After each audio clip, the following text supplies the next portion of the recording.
All right, peace, peace. You're tuning in to the Pro Black Perspective on KWAZ Radio. I want to make this one short, sweet, damn well complete. But before we get started, let me remind you guys I'm a part of a podcasting network called KWAZ Radio. Hello there, dear listener. We hope you're enjoying this lovely discussion. If you're not already aware, this show is part of a podcast network called KWAZ Radio, a Pan-African Nationalist and Garveyite network committed to showcasing the rich and varied thoughts of African people. We have an exciting lineup of shows that we think you'll enjoy, including the Bitter Medicine Podcast. I think black people acquire too much buy-in. Like, we constantly have to sell black people on things that are beneficial to black people. The Pro-Black Perspective Podcast. I'm fearful that our people are not really studying how to get ahead, and we're kind of, continually staying behind. The Harsh Reality Podcast. To me, it don't matter. I think people are so dumbed down, it wouldn't matter what you reveal to them. They still are in the matrix. They're in the simulation. They're going to keep doing what they did, they lemmings. So to me, it don't matter, man. The Learning Curve Podcast. Sexual access has never given you economic empowerment. The only person who has ever been economically empowered by a sexual relationship doing what they doing. I guarantee you, they would have let their brother go. They was waiting to see what black folks was gonna do. Brother Bakari Podcast. Black people love to claim folks that hate them, right? They're a slave master, and they are ashamed of who they really are. The Forecast Radio. Like, if you pray to the same deity as, like, your enemy, and that God blesses your enemy more than you may want to reconsider who you praying to, And Tanzan, African Mind. Africans generally are welcoming of everyone. Sometimes, to my consternation, I think that they should be less, welcoming. If you love our podcast network, we would be grateful if you could rate and review us on Apple Podcasts. Follow us on social media, like and subscribe to our YouTube channel, and check out our website at www.kwazradio.com for more information. Thank you for tuning in. And now, back to the program.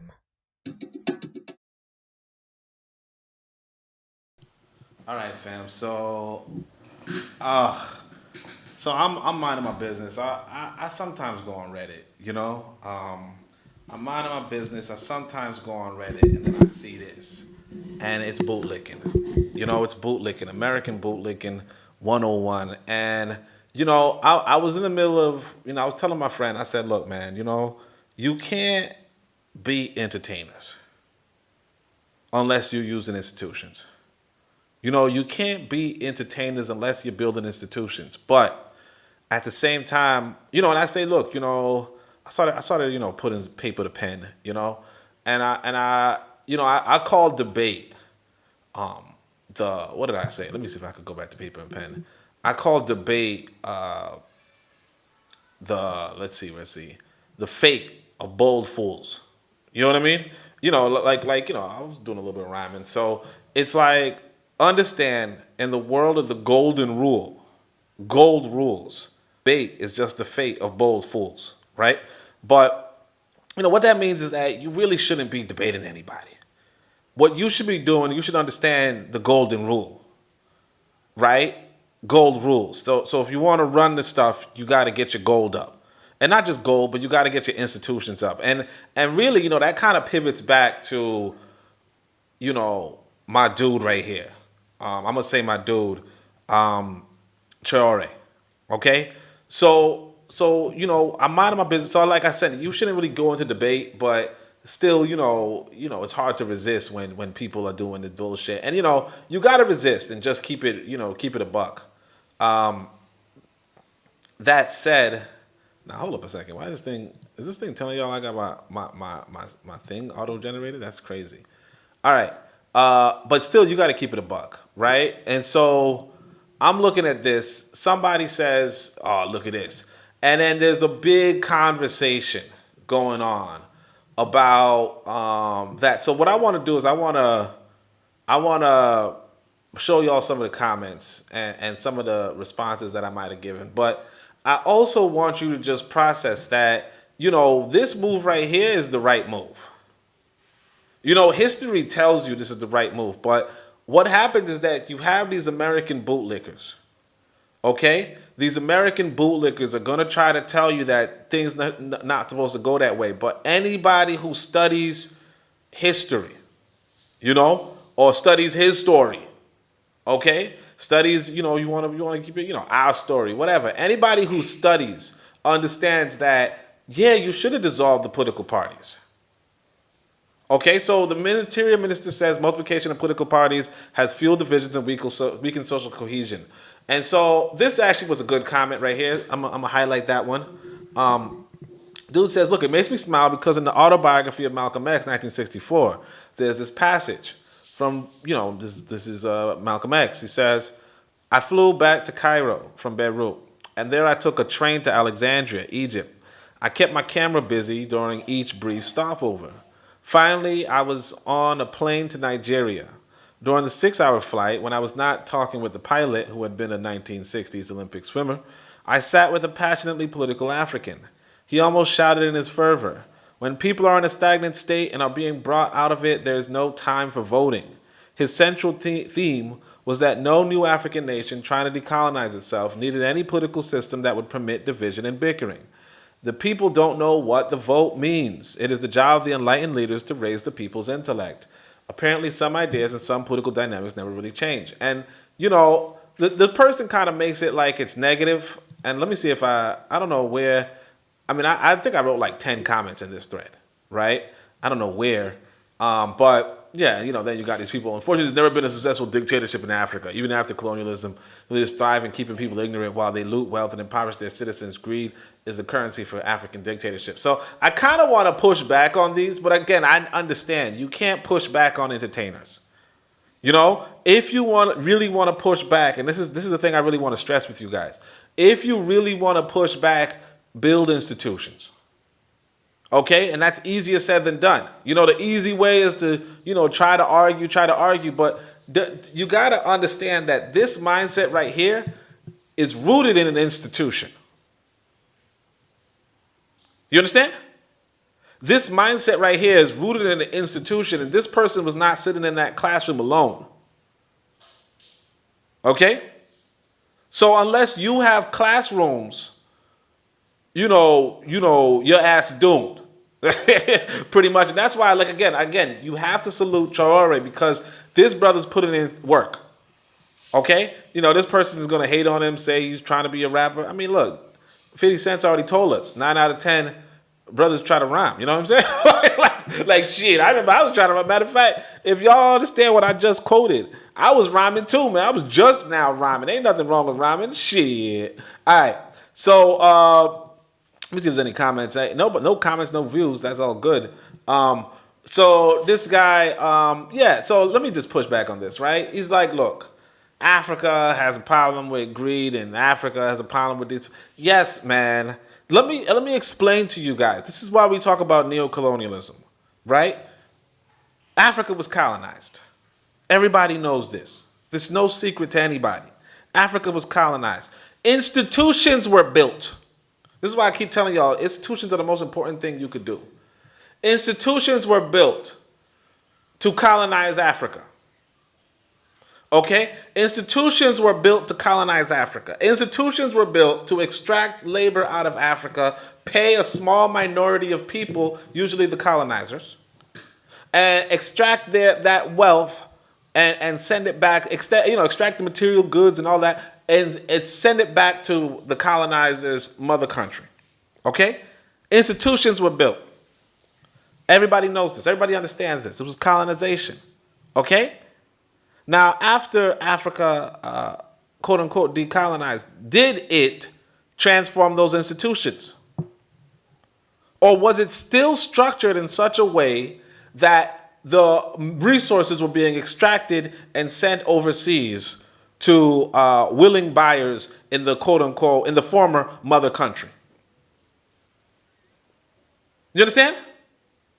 If you look at we talk about institutions, the main institution that I talk about is, I call it Boko Waset Na Keru. But basically it means primary education, secondary education, tertiary education. Okay? Basically it means schools, universities, and men. Oncobia, we call them. Right? Basically that's what it means. Why I'm saying this is to say that if Africa does not focus on developing the primary schools from brick and mortar, okay, up and down, if it keeps vestiges of the old ways, the old system, like for instance, I like Tanzania. I'm in Tanzania right now. Every day, my son is studying history. Every day. Now the textbook's not that bad. But every day they're talking about, tourism is a good way to build wealth. Tourism is a good way to build wealth. Tourism is a good way to attract foreigners to fuel the local economy. Tourism is a good way to attract. And again, I'm not saying there's anything wrong with tourism, but what I'm going to tell you right now, I'm a tourist myself, shit. But what I'm going to tell you is that you drill this into kids' heads from they go by standard 1, standard 2, but basically first grade to high school or first grade to college. What are they going to think? When you as a black man come up and say, man, we don't need no tourists right now. What we need to do is focus on blah, blah, blah. What are they going to think when they were drilled for a decade? Institutions. Okay, and again, tourism, America probably encourages tourism too, and kind of somewhat, sort of, depends on who the president is, but sort of, right? New York City is a big tourist, so it's not like, but what I'm trying to tell you is that there are institutions in place, and you have to be mindful of the institutions. You have to be critical of the institutions. And the reality is, when Africa decolonized, they weren't critical of the institutions. Not critical enough. Nowhere near critical enough. We talk about, this is Ghana we talking about, right? You have the picture of Kwame Nkrumah. Let me see if you guys can see him. And I might be saying his name wrong, forgive me. Pardon my slang. But this is a brother, Kwame Nkrumah, right? This is a brother who believed in the Western machine. Believed that the UN was a good force in the world. And you have to understand that this is on an institutional level. How many of us sat down inside of whatever classes we were in? Some of you went to college, some of you didn't. I don't know. High school, whatever you were, right? How many of us sat down and heard the UN is a good peacekeeping organization? The UN is a good peacekeeping organization. The UN is a good. You heard that how many times growing up? It's drilled into your psychology, right? And the trouble is this: you are an African university, African school, and you're teaching the same old bullshit the Westerners are saying. Now, the Westerners are saying it for a reason. And you got to be critical. Why are they saying that the UN is a good peacekeeping institution? Because it keeps the peace that keeps you down. I don't know if y'all ever heard my poem about peace. Shout out if you did. But it keeps I think I might even have to pull that one out, honestly. I got to look it up. But you got to understand what peace is. And then you'll understand peacekeeping.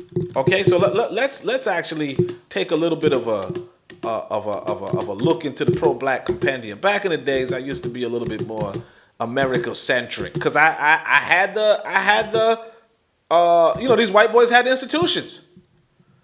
Okay, back in the days, I used to be a little bit more American-centric. So what we're going to do is we're actually going to take a little brief stop because I need y'all to seriously understand what we talking about. So we talking about peace. This is my poem, Peace, right? This is the pro-black compendium, right? You know, I tell you guys to go get your books, right? Go get your books. But the pro-black compendium says, it's like, peace tells teachers to temper your brightness. Peace pushes pastors to give praises to whiteness. Peace discusses Douglas, but doesn't mention Delaney. Peace shot several, Evers, Malcolm, King, Cheney. Peace makes movies on everything but blacks. Peace hushes historians who express the facts. Peace details doctors on your lack of insurance. Peace blasts bullets with wicked warrants. Peace nests New York's waste in the Black South. Peace nests nuclear waste in the Black South. Peace wages wars of gore on your continent. Little typo. Peace appreciates Africans who are not self-confident.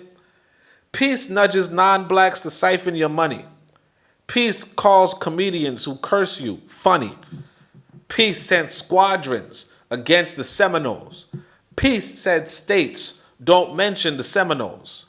Peace bought billboards to say blackness is bad. Peace designed dynamite to sodomize your dad. Peace demands disorganization among Africans. Peace opines Asar wasn't born among Ethiopians. Peace ridiculed rituals that resembled your ancestry. Peace put prostitution as a career in your family. Peace yanked you from your land and said, forget your history. Peace is their passion. What they call peace is your misery. You got to understand that. Snap your fingers, it's all good. You got to understand that though, right? That you have been indoctrinated to believe in this idea of peace. But the question becomes, whose peace? The question becomes, whose peace? And that's the part that we're not even talking about. Brother Bakari says peace in Black African power family. Shout out to Brother Bakari. Right? So we got to ask, whose peace? And when we ask that, we begin to realize that it don't make any sense for you to sit down, be a black adult, and put your kids through a school where you're talking about the UN that doesn't have you on the Security Council, the Permanent Security Council that has America, that gives America the veto for every piece of legislation that you could possibly want, right? That right there is the peacekeeping organization. You understand? Or even if you talk about the African Union, right? The African Union that was defanged. I can't remember who it was. I almost feel like it might have been Nkrumah. It might have been somebody opposed to Nkrumah. But somebody, it's around there. Somebody said, no. This organization cannot interfere in the internal bits of Africa. And that was it. Now let me see what this says right here. So this passage from Malcolm X was something I thought about as well when I heard the story, especially with how bloated the Burkina Faso is with 100+ political parties. There needs to be not reform, but revolution for true decolonization. Now, peep that. That wasn't in the, when these other people are discussing it, they're not going to talk about, there's 100+ political parties. And you have to understand what 100+ political parties even means. Because again, you have to go back to the real phenomenon, which is called, or the real rule of the world, which is the golden rule. And the golden rule is, of course, that gold rules. So you got to ask yourself, who's financing these opposing political parties? So he says, I truly want what's best for Burkina Faso and all African nations. So if that leads to a long-term solution, the Cameroons can, Burkina can exact self-determination, then I am willing to trust the process. Western media will always criticize a system that doesn't use their words and their rules, but it's clear that what some call democracy is not true freedom. So I'm appreciating that there are some brothers who's talking, some writing, but for me, I'm gonna call a lot of it, I'm gonna say what IS is. A lot of these dudes, right? A lot of these, like for instance, this next comment, a lot of these dudes are American bootlickers, and I call it what it is. I call them dick suckers. You know what I'm saying? I call it what it is. But says, I look at this. The troglodytes are out in full force in the comment section. We are on Ghana, and the Quasi-Afuo are glazing a military dictatorship as if Ghana, a stable democracy, isn't by far the most livable country in West Africa. Look at our HDI. We are literally the most pleasant country to live in, the entire region, while Mali, Burkina Faso, and Niger, all military dictatorships for years now, are wallowing in abject poverty. structural underdevelopment and chronic insecurity? Are we being astroturfed here or what? Look at Botswana, Namibia, and South Africa, all of them strong democracies that are all miles ahead of any dictatorship south of the Sahara in terms of stability, development, livability. But you want to admire countries that are literally overrun with jihadists, bandits, and misery because of a cheap propaganda chai. Now, again, I'm just reading this, not in support of this. I'm just reading this because, y'all going to read it anyway. You're going to pause the video and read it anyway. Or you're going to skip over it. I don't know. But my point is, it's on the screen, right? Yeah, this look at what they're saying, right? Now, this black man is putting the country on a direction, right? Brother McCarthy said, I like that. Read it again. Yeah, maybe a little later. But I know people going to just rewind if they like it. But what I'm saying is this. A lot of people are like this guy. They're bootlickers. What I mean is that they look at, again, look, Ghana is a nice country. I ain't going to hold you. I went to Ghana. It was beautiful. I'm not going to hold you, right? But we talking about apples and oranges. And when you start talking about apples and oranges, you got to treat you got to talk about the apples like they apples and the oranges like they oranges. Burkina Faso was not Ghana. Burkina Faso was just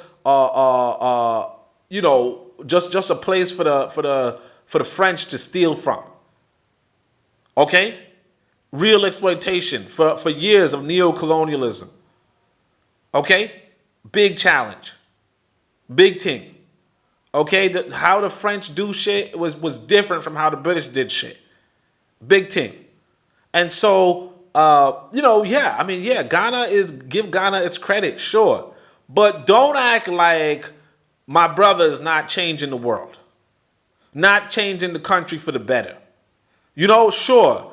Namibia, South Africa, Botswana. Again, I don't know so much about South Africa being all that great to live in, but these countries doing better. They were doing better than Burkina Faso before my man showed up. What's that got to do with the price of? What's that got to do with the price of bed? What's that got to do with the price of eggs and shit? So this dude going, he says that, look, the reason for Ghana's prosperity is peace. There's been no big wars since independence, and the problem with Islamicism isn't as serious as the neighboring countries, right? And let me see if I'm just trying to look for where I commented. He's like, Ghana, blah blah blah. I don't even want to. I don't even care. I don't know if they actually blocked my comments or not. He says, so this guy, the OP, right? The OP means the original poster. He's definitely an American, what's this called? He's definitely an American bootlicker, Some people was like, when did this sub become infested? Let me see if I can find something that I said. Oh, yeah, so this guy was hating on the electric cars, right? So, yeah. So I finally say, so I think I finally got on his ass. So, he's like, so let's just go in here. He says, look, when did sub become invested? She's like, I'm pretty sure it's not organic. Too much engagement in short time and a relatively relaxed sub. I made a post exposing the whole electric car production Wahala in Burkina Faso, and I literally received threats from multiple people whom I wouldn't be surprised were paid by the regime, to astroturf social media posts about Burkina Faso. By the third term from Mahama, all I can say is that it's nonsense in the highest order, and people promoting it are morons. So this guy's like, the electric car thing is bullshit. And he's like, they're just Chinese cars planned to be partly assembled in Burkina Faso. Local assembly of cars is in and of itself a good thing, but social media, you see? Look, and this is the thing that people got to understand, man. These guys, this is why I had a website. I had a website once upon a time because sometimes you just had to collect a good piece of writing. Let me see if I can bring it up. Let me see if I can bring it up. Sometimes you just gotta collect a good piece of writing and share it with your people. But he says, look, they're just Chinese cars planned to be partly assembled. Local assembly of cars is in and of itself a good thing. But social media was overflowing with propaganda posts claiming that the cars were locally designed and manufactured by Burkina engineers, which was total BS. What's more is that we've had local manufacturing and assembly of vehicles all over Africa for years now. In Ghana, we have like 7 vehicle assembly plants and manufacturers. People were treating Chori like the second coming over some basic shit that hasn't even materialized yet. Now, again, This is not basic stuff. The guy even admits local assembly of cars in and of itself a good thing. Now you might say, sometimes you might be like, well, yeah, but the Chinese are helping. Okay. Okay. And sometimes I think a lot of times people say things without, thinking it through. You know what I'm saying? Like if you wanted to be a car manufacturer in America, right? You would want to like you would probably have to hook up with some white folk to help you. You know what I'm saying? Like you probably in some point in your career you probably have to. You know what I'm saying? Now, if you don't, that's only because you've had generations of people who kind of like, I don't know how to put it, but it's kind of like if you want information from another people, right? You sometimes have to go to that other person. You know what I'm saying? So it's like if you are not manufacturing cars right now, you have to go to people who are manufacturing cars right now. You understand? Now, of course, there's a way for you to just come up with how to manufacture cars on your own. That's one way. But, if you don't do that, I completely understand. You get what I'm saying? It's like, car manufacturing is harder than drawing. But, if I told you to draw something, something really, really good, you might not be able to do that. Now, if you go sit down with an artist and they teach you, yeah, you'll probably be able to do it. And again, drawing is much, much, much, much, much easier than much easier than manufacturing a car. But even in drawing, you probably need an artist to guide you if you want to be good at it. Okay?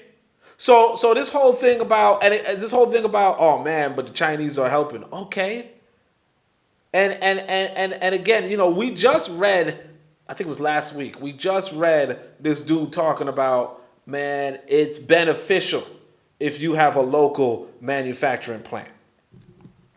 It's beneficial to the people who are getting it. So I say, yeah, it's basic for Burkina Faso to have a major manufacturing deal. Are you daft? It's Burkina Faso. Where were you when the French was just stealing uranium? You can't see the forest for the trees. It's Burkina Faso. Dudes like, man, in Ghana, we already have that. Okay, but we talking about Burkina Faso. And this is why I say, you got to be able to see the forest for the trees. Ghana already has it, so it's not that impressive if you do it. This is Burkina Faso. And y'all don't even remember, but I think 5 years ago, people were just talking about, man, the poorest country in Africa is Burkina Faso or some shit like that. 5 years ago, people were saying, man, I wish Africa would get things together, but it can't get itself together because, blah, blah, blah. And Burkina Faso, 5 years ago, all people ever said about Burkina Faso was they were shitting on it. And now it cuts some major deal, and you might be like, well, yeah, they made a major deal with it. Yeah, okay. But everybody, you think, I don't know who made the first car, but whatever country made the first car then exported experts to other countries. Okay? That's how it was. That's how the world spins. I know a lot of us want, black people to do everything on our own. And, I'm one of those people. But, sometimes you just got to come to terms with how the world works. Skills are transferred from person to person in the real world. In the real world. I'm a pretty damn good, I'm pretty damn good at astrophysics. Personally, I'm pretty damn good at it. But that's because I went to school. I'm not going to hold y'all. If I didn't go to school, I wouldn't be half as good at astrophysics.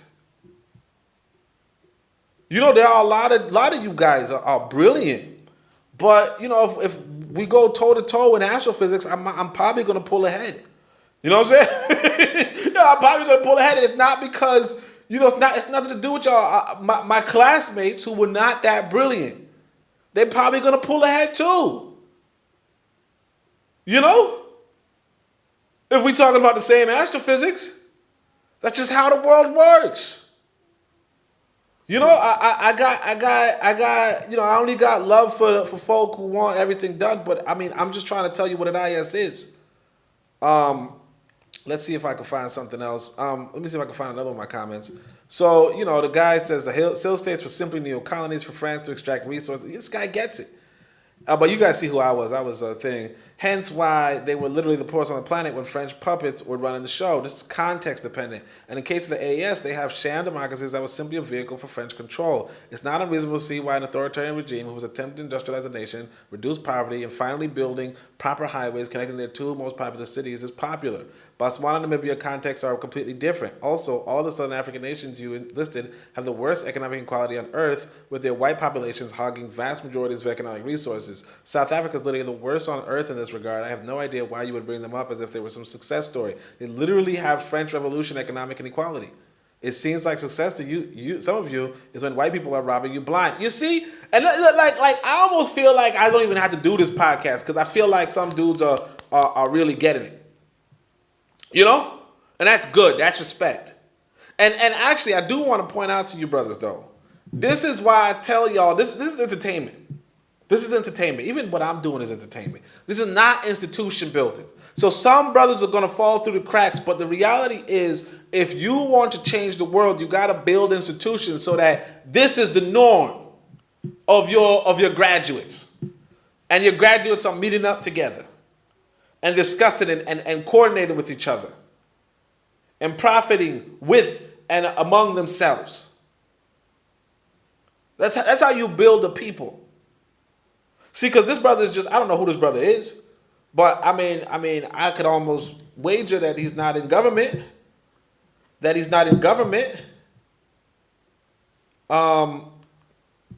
Anyway, your written thoughts, read my thoughts. I don't think our people truly understand what has been happening in Africa and that independence democracy weren't options for us. We just played along, but it's 2026 now. We have the responsibility. And, you know, colonization has led them impacting our epistemology so much. We basically become sheep ready to corral ourselves for the whims of Europeans that any stronger outgrew. This is it. This brother's saying it, man. This brother's saying it. So, you know, again, this is entertainment, though. I know some of y'all thinking, oh, man, let me go log on to, Reddit and give them their props. Nah, man, don't do that shit, man. Reddit's fucking weird, man.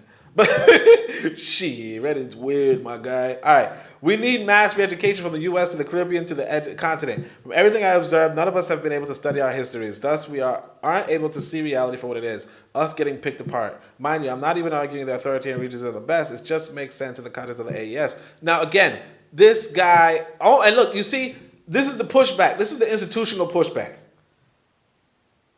Okay? Because the reality is, if you study the world, and I want y'all to study the world, when you study the world, you'll see what Traore is doing, if he's even doing this, I don't even know. But what Traore is doing is what you're supposed to be doing if you want to succeed in this world. And I say that to say, America did this, what Traore is doing. The big success story. You know, and I'll point it out in my book, but let me get to, I think at some point I mentioned it. The political parties in Africa breed division because their strength is mostly based on tribal allegiance. It is the case in Ghana. However, I'm not sure dissolving them is the right way to cure this division. Again, not the political parties, the people. You're targeting the wrong objects. People have the right to freely organize, you know? And again, you know, this is just American bootlicking. Yeah, I think this was it. Voting on ethnic lines of any type of identity isn't exclusive to Africa. The US, look at this. This motherfucker's in Ghana. This motherfucker's in Ghana. This is why I'm talking about American bootlickers. This motherfucker's in Ghana. What is he fucking talking about? What are you talking about? So he says, voting on ethnic lines or any other type of identity isn't exclusive to Africa. In the USA, for example, black Americans prefer voting Democrat, while mostly white evangelical Americans prefer Republican. Sure, it's not a perfect system, but it's one of the best, if not the best. Yo, get that boot out of your mouth, my guy. You know, I didn't read this. I just realized Bam Makelay, he's the one who made these comments above, so maybe I'll read it now. I don't think I read it before. But, you know, I think I made a comment right here. I said, just tell him to shut the fuck up. You sucking on those motherfuckers' dick. I say, for who? USA, historically for black people, has only been a democracy on paper. Shit. All white men couldn't vote until 1856, and then women in 1920. For black people, 15th Amendment to the Constitution removes racial barriers to voting in 1870. But states continued to practice voter discrimination and continued to deny black voters a chance to participate in elections. It wasn't until 1965, in the years of intimidation, murders, and advocacy, that the path of the voting booth was cleared for black people with the Federal Voting Rights Act of 1965. Even after the black people could never get anyone in the world anyone that would advocate to help their communities because white power people would never vote for it. Even Obama made sure not to advocate for such things. We had U.S. presidents in the 1980s purposely smuggling in drugs to black communities just to put us in prison. They constantly spit in our face knowing nothing is going to happen because white people either don't care or actively cheer such things on. So this guy sounds like he's a black American based off of him saying put us in prison. But, and again, this is not even the complete story. I want people to understand where Burkina Faso is in the national development thing, But he says, it's not the best. In fact, it's the worst because it causes blind allegiance. The solution of parties is brilliant. I wish Americans over here would figure that out as well. We've been stuck in a two-party fake system of democracy. It forces you to have these political parties that control countries for decades and centuries like this. So let's see if anybody else says anything. Worse than a fucking junta or an absolute monarchy, get real, And, again, I understand people's pushback against not black American, but like American radicalism, because, they have different experiences. Like for me, they cut off my internet. You know what I'm saying? Like shit. They don't do that in America. You know what I'm saying?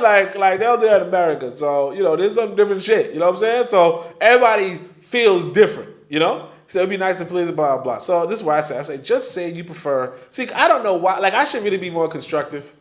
But sometimes I just, like I said, this is entertainment. If you want to be constructive, build institutions. Construct an institution. But, so I just say, look, to this guy, he's like, the black Americans usually vote Democrat. And, I'm not saying we don't. But I say, just say you prefer white American dick and go there. The guy's in Ghana.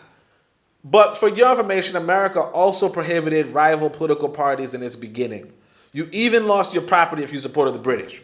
So with that comment, I want to go back into my book, right? With that comment, I want to go back into my book.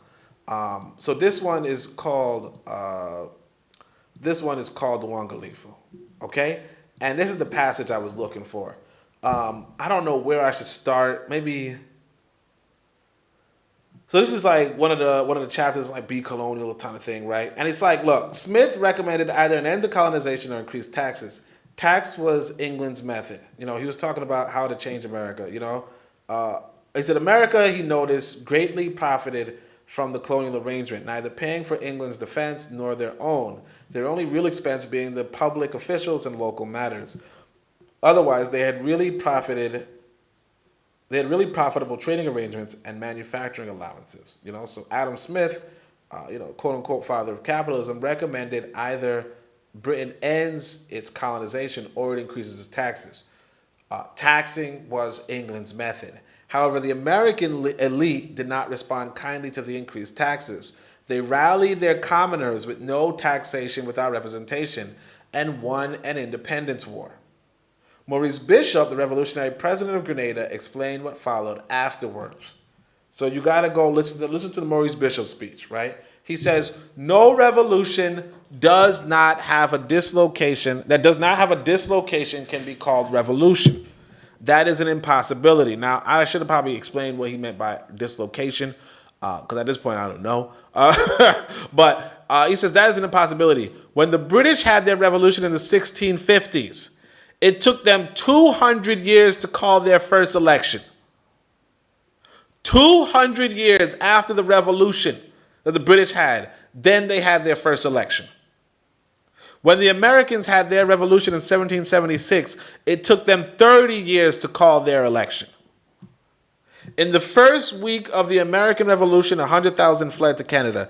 Thousands were locked up without charge or trial. Hundreds were shot. And the counter-revolutionaries after the American Revolution had no right to vote. They had no right to teach. They had no right to preach. They had no right to a job. Their land was confiscated without payment. So when the falsifiers of history try to pretend that the American Revolution was a Boston Tea Party, it was a very bloody Tea Party. Let me see what else I said. I said American elites had set up leadership body, tasked them with writing a constitution, and unanimously elected one of their richest landowners to the presidency, the victorious general George Washington. Among the first congressmen, senators, governors, and cabinet members were the same elites who signed the Declaration of Independence. Notably, the extremely wealthy Robert Morris, an Englishman by birth, became the financier of the revolution in protest to English taxes. Following the revolution, he'd become one of America's original senators, the highest legislative position in the nation. Revolution is only changing the elites. Nations are not about the masses. During this revolutionary period in America, Africans were captured, abused, and enslaved, and indigenous Americans were hunted, robbed, and excluded from America's political process. Even landless Europeans could not vote, let alone women or children. America's example demonstrates how colonialism can protect the colony, but also how revolution just changes the elites and administration, and most times only figuratively. Many administrators during the colonial period remained in the post-colonial. Described as protection when he wrote. But again, why I'm saying this, what the main part is you got to pick up on, America took 30 years to call its first election. And when they called their election, bear in mind, they elected the richest landowner, or one of the richest landowners in the country. Okay? And not just that, the people, the counter-revolutionaries, the people who were like, we don't think America should have, blah, blah. They had no rights to teach, to vote, to preach, to have a job. This is the real world.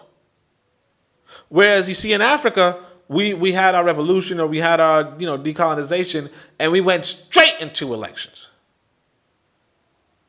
And the people who were again, who wanted us to be back, to be good, in good favor with the colonizer, to do, blah, blah, the counter-revolutionaries, if you will, still had a right to teach, still had a right to vote, still had a right to preach, still had a right to a job, had their land.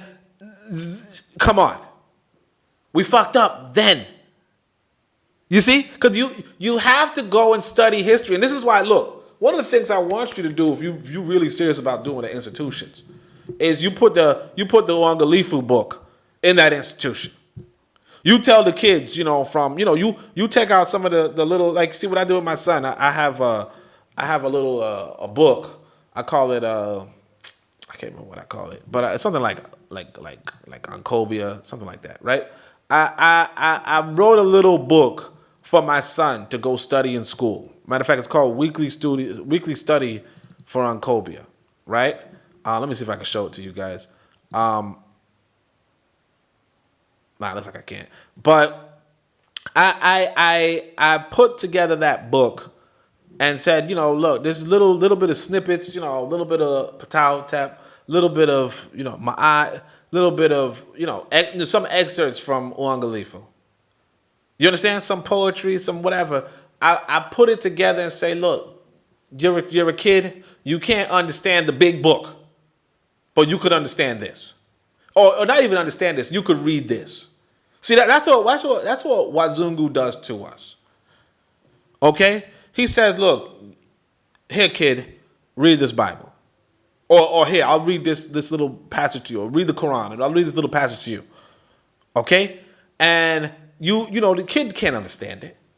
But after 15 years, they can recite it, and they can mull over it, and eventually, after the 15 years are over, they understand it. You understand? Shit. I wish I could show you guys, but I guess I can't. Wait, let me see if I click on something else. Oh yeah, here it goes.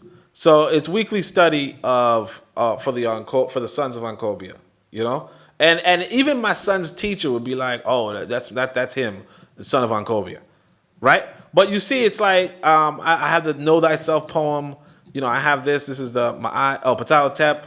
I think I have all of Ptah Htp. I say, look, sit down and read Ptah Htp. You're not going to understand Ptah Htp at this moment. Okay?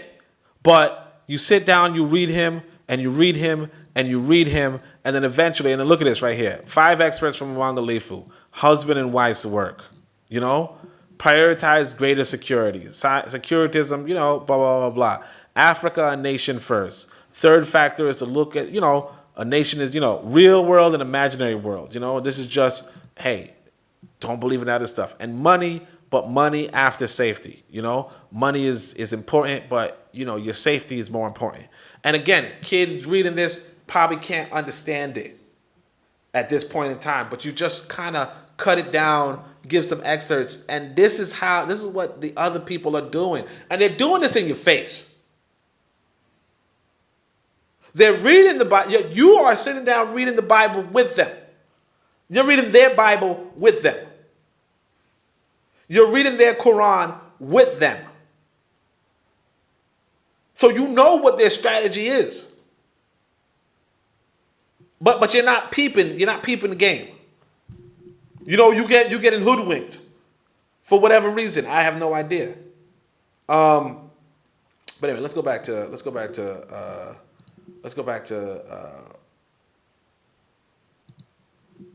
Reddit, right? So, you know, I just tell the motherfucker, just suck on the motherfucking dick, man. So here you got this other person who says, look, it's always easy to comment from outside. What are the citizens of Burkina saying? Last time I checked, they were down with their leaders. So how are we to say what is right or wrong? And this guy says, ask the Fulani what they think of him. Frankly, what you're asking just isn't available information aside from maybe some people in, you know, Ouagadougou, right? Supportive of him in protest. I'd say it's a situation similar to most other dictatorships. Look at this. I'd say it's like, who the fuck are you? The dude calls himself Dildo Man, for crying out loud. Like, this is what I mean about entertainment. Don't get caught up with these dudes. He says, where people are just afraid to speak out, not to mention the disgusting propaganda from the outside, like Walter Mayo and his crony bomb base. Like, what the fuck? So I'm like, so let's see. Some people always wanted to stay the same. There'll be people benefiting from fans. Remember, and this is another one of those decent guides. They use the greedy, weak ones to bring it all down. There'll be the ones that take money to kill leadership, who want real thing. Fulani issues across Africa. Development is messing with the grazing areas. You can't pin that on Faso. And Walter Maya is working on building his brand. You don't have to watch him, right? So I say, look, as opposed to your propaganda, like this guy, he's like, I'd say it's a situation similar to most other dictatorships where people are just afraid to, like, as opposed to your propaganda, which is 100% fact-based and on-the-ground research, right? Like the dude has no information. Like, you got to peep what he's saying. There's no information here. The information isn't available. I'd say it's a situation similar to most other. Like how? How would you say that? So I said, and he's like, what is the point of putting words in my mouth? My conclusion came to the possibility that maybe Traoré, and by extension, the junta itself isn't actually that popular. Whether or not it's true would depend on where. Like, so shut the fuck up. You don't know if it's true, so shut the fuck up. Like you're glazing this white boy, you know? So I had to tell him. I was like, look, let me see if I can find it. I had to tell him. And again, I was just kind of wasting my time, you know, for a little bit. I said, look, I read, like, the guy's like, look at these massacres on, you know, Wikipedia. You know, he took place, and he's like, oh yeah, I should probably read this. So he says, it's been nearly 3 years, and the jihadist situation has only worsened during the time period, and economic growth has not really changed and is a rather regular growth rate, similar to one before the coup. So I think it's logical to assume that maybe his popularity will have dropped. Now, it's difficult to actually get factual information. So you don't have facts. You just logically assuming. Okay? And, you know, logic by what standard? You know, your logic, which is, you know, everything should have been solved in 3 years. Not understanding that these people who are trying to sabotage his country, right? Because the other brother said, you know, oh, but you know, the Fulani are losing grazing territory. I don't know if you guys understand, but you know, like, let's say the Fulani are nomadic people, right? They want their animal, their livestock, to feed on, you know, grass, if you will. And what happens is that if you're if you're building homes and houses or whatnot, you are cutting into that system that they have in place. And so there's going to be conflict. And the reality is that if the Fulani, I don't know, But if the Fulani have weaponry and they're getting weaponry, or basically, I'll put it this way. If you're an American, okay, if you're an American with interest in destabilizing an African country, you could look for people who might just be against the progress of Africa in the direction that they don't, like, again, the Fulani want more like underdeveloped land, right? And you could put money into their pockets. I mean, put guns into their hands. Okay? If you're like for instance, you see like the hillbillies in America, or even you see the brothers in the hood, right? Not the brothers, not just any old brothers, but the brothers who about who don't like America. You put weapons in their hands. You put weapons in the hands of the hillbillies and shit. And then all of a sudden America has a problem. And only a fool is gonna tell you, hey, the problem worsened because of, hey, shut the fuck up. Of course it worsened if this motherfucker's trying to fight you. So I said, look, I decided to, the guy's like, what are you putting words in my mouth? Man, motherfucker, dildo, man. You know? He's like, I read Wikipedia and think my ideas are the gospel. Look, start a church if you're going to spew bullshit on a Sunday morning. Now, I thought it was Sunday. I don't know why I thought it was Sunday. But like, you seriously fucking start your day with pseudoscience? 3 fucking full years. Like, that's a damn epoch. And this is the question you got to ask motherfuckers. What did you accomplish in the last 3 years besides stroking American dick from thousands of kilometers away? That's what I want to understand. Because you're telling me this brother, Traore, hasn't destroyed the jihadists, the jihadist lifestyle in 3 years. Okay, what the fuck were you doing in 3 years? That you have the right to say that. Because what I'm realizing is that most motherfuckers haven't done shit in the last 3 years. Most motherfuckers have not gone toe-to-toe with these motherfucking jihadists. We haven't sent soldiers against them. You know, if Traore sit in the room, he'd be the one brother who said, yeah, I sent some soldiers after those motherfuckers. He'd be the one brother in your circle who said, yeah, I sent some soldiers to try to stabilize Africa. I put in some work to try to build up some economic growth. And then you're gonna sit on your fat chair. And you're gonna say, oh man, but the economic growth has not really changed from regular growth. Like motherfucker. I ain't even gonna say shit, man. So he says there shouldn't be a debate about democracy, dictatorship, democracy. Let's judge the man on his achievements, not what the PR machine turns out. So I like that. Nobody understands millions. And look, so this one now again, a lot of people don't like China and Russia, and I understand that. There's a reason why some people do, though. Okay, and the reason, and I'll just explain it to you guys really simple. I think I actually talked about it in my book too, but I'll just explain it to you really simple. Right? China and Russia used to be dirt poor. Okay? And now they're not dirt poor. That's it. So, and a part of it is that people understand that there was a system on this planet that said, look, those on the top are going to stay on the top, and those on the bottom are going to stay on the bottom. And there are a handful of countries that challenge that. And in that handful are China and Russia. You don't have to like the Chinese, you don't have to like the Russians. But you should understand, wait a moment, these people are approaching the world with a dignified, with a way of dignity. So he says, look, my man, they didn't even attempt to build a highway between the... says, nobody understands this man has literally sold his country to China and Russia and is turning his country to dictatorship worse than before. He says, my man, they didn't even attempt to build a highway between the largest cities until now. The infrastructure in Burkina was an absolute joke. The French-controlled regimes literally only had interest in paving roads toward their gold mining sands to extract said resources out of the country. What are you even talking about? Singapore grew from a dictatorship. China grew from a dictatorship. Shit, America grew from the perspective of blacks as a slaver, authoritarian apparatus. So this guy he gets it, right? And I don't know. I think I replied to somebody here.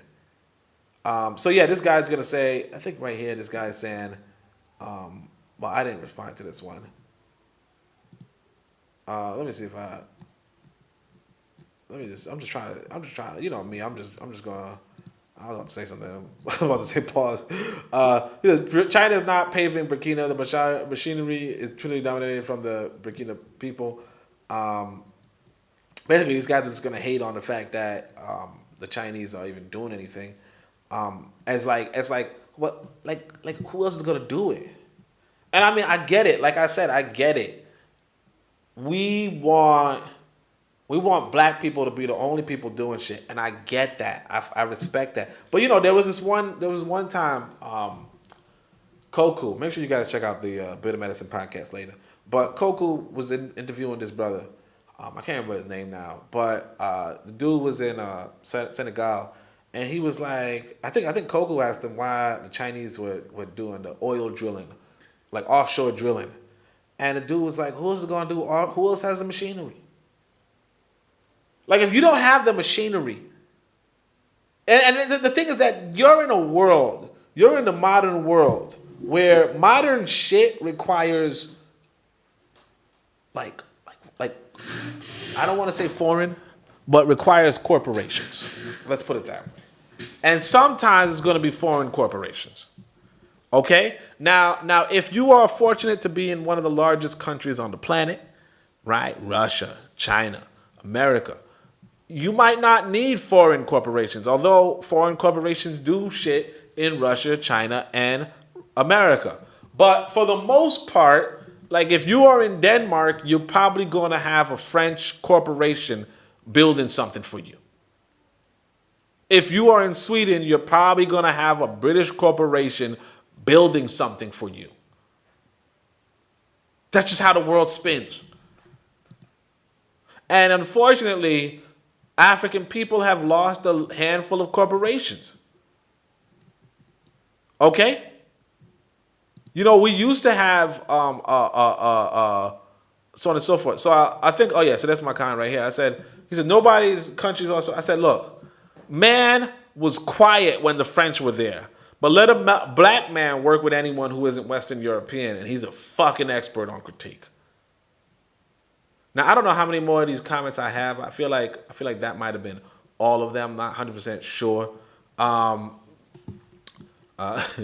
This guy, man, he's such a fucking hater. He says, I don't see the issue with this. Burkina Faso are not complaining, so what's the issue? What did democracy bring Burkina Faso? We need a break from the imperialist ideal. He says, they get sent to the front line if they complain.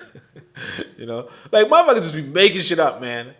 They making shit up, man. But it is what it is, man. I'm actually appreciating how people are peeping game, that democracy is just, like, again, the white boy didn't, like, Americans, white Americans did not practice democracy for 30 fucking years because they understood the first rule of revolution, right? The first revolution.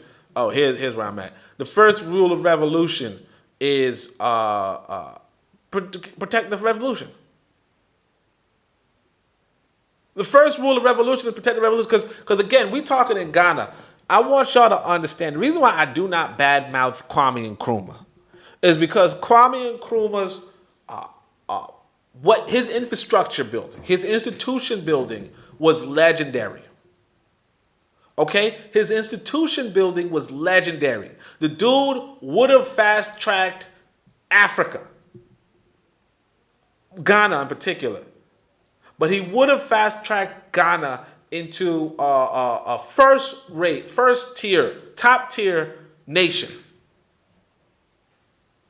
But he didn't protect himself. Okay, he didn't protect himself. The Americans, the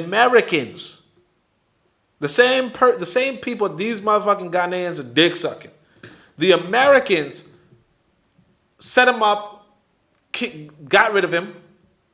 Okay, they didn't kill him, I guess, but they got rid of him. They arrested him or whatever they did, right?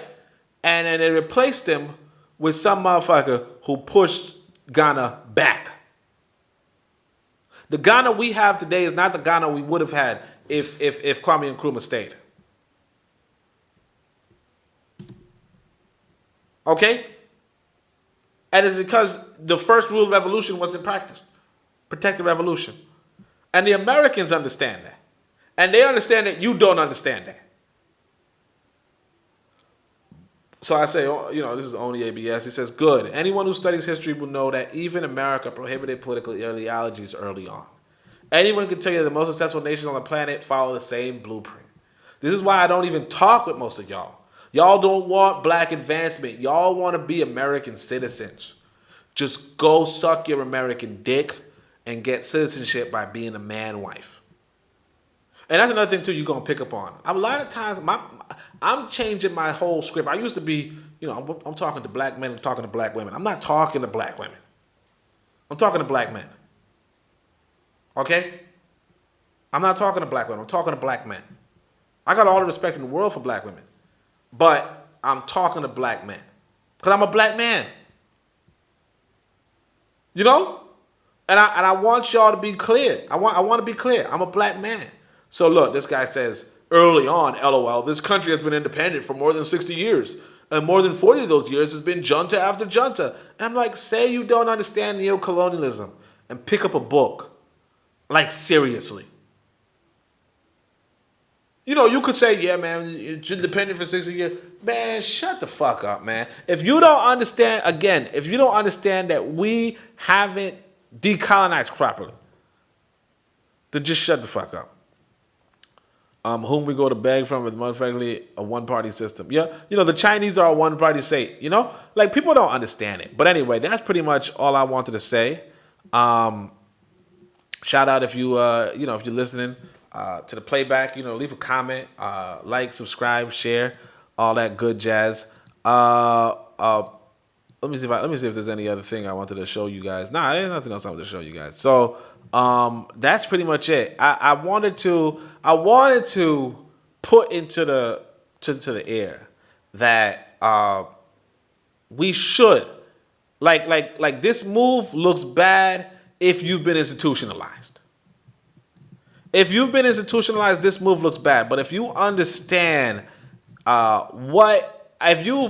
if you've studied history, you realize this is the move. And this is what I want from us. I want y'all to understand that you got to go and build an institution. Now, maybe I could close with the thing I'm writing, right? I can't find I don't have the rhythm right now. We're working on this poem. I'm going to try to hide some of it. Just because we're still working on it. At some point, you're going to hear my podcast being opened up with some rhyming. But I'm gonna give y'all the fresh right here. All right. Let me see if I can find it. Wait, let me just double check that everything is good. Actually, nah, it ain't good right now. It ain't good right now. All right, hey, this is what I could do. I could make a whole new thing. Give me 2 seconds, all right? And how y'all doing? And by the way, I know I'm talking to myself. I'm just you gotta act like, So let's see if I can find this thing. Let's see here.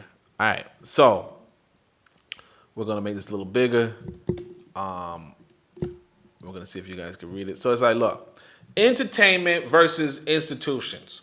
One is for problems, the other solutions. The entertainer tries to profit off of pollution, getting minds on behinds and counter-revolution.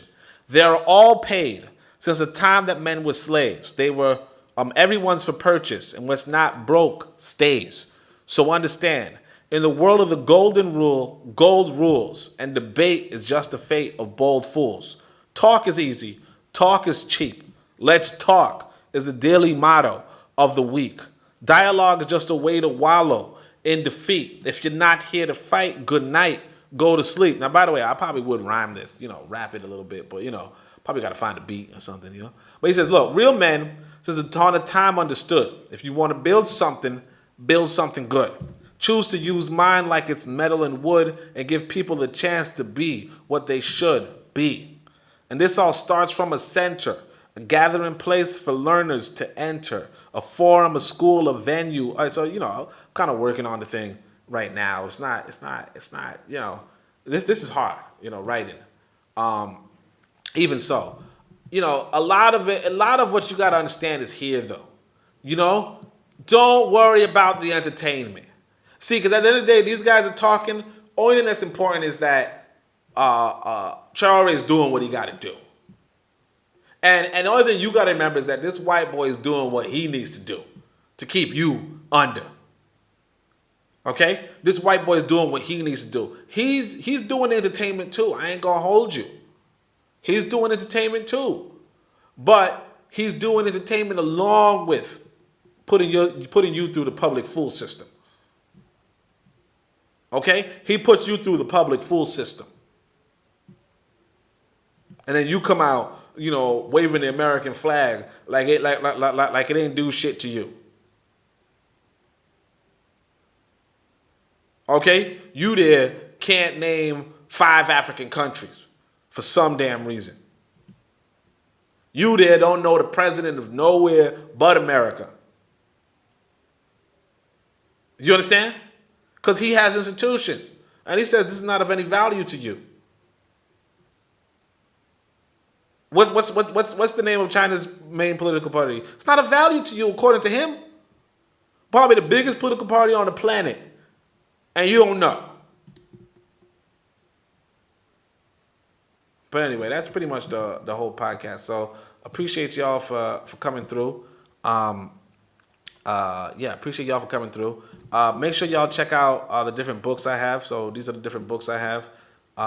Starting from left to right. Top to bottom, we have the Pro-Black Compendium, which is a really good book. It's a little bit, that's where you find that poem I read earlier. You got the Book of Power, which is like a big ass tome, real